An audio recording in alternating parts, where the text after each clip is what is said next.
a serious problem with this in terms of ensuring that people are not discriminated against. An IU law professor says newly proposed civil rights legislation aimed at balancing freedom of religion and equal protection contains broad loopholes.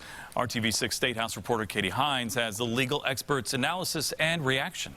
The 20-page bill adds sexual orientation and gender identity into the state's civil rights laws. But an IU law professor argues that the exemptions for religious organizations create loopholes. He says those exemptions are broader than what was written into the Religious Freedom Act earlier this year. The LGBT community are productive members of this community. The latest debate on the topic started before state lawmakers met on the House and Senate floor for the first time Tuesday.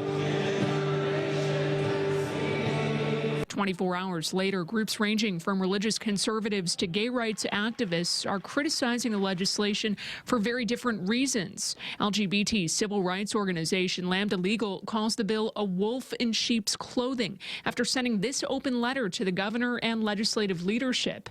And the executive director of the state's largest pro-family organization released this video. The proposal unveiled Tuesday prohibits discrimination in housing, education, employment, and public accommodations based on sexual orientation and gender identity, but it exempts ministers and religious organizations like schools and adoption agencies.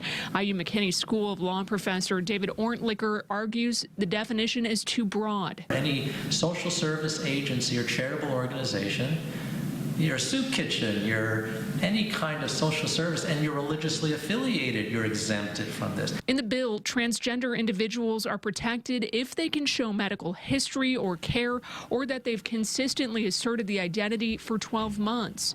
Schools and local governments could create their own policies for separate bathrooms and dress codes, which Orntlicker argues gives a lot of leeway. Now we're talking about children who are very vulnerable, so people who need special protection, who are subject to bullying, and so we have to draw the right balance. Senate President David Long stressed yesterday this bill is a first attempt at the State House. Katie Hines, RTV6.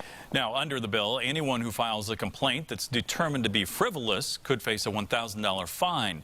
And religious organizations that have contracts with the state aren't barred from giving preference in employment to people of a certain faith.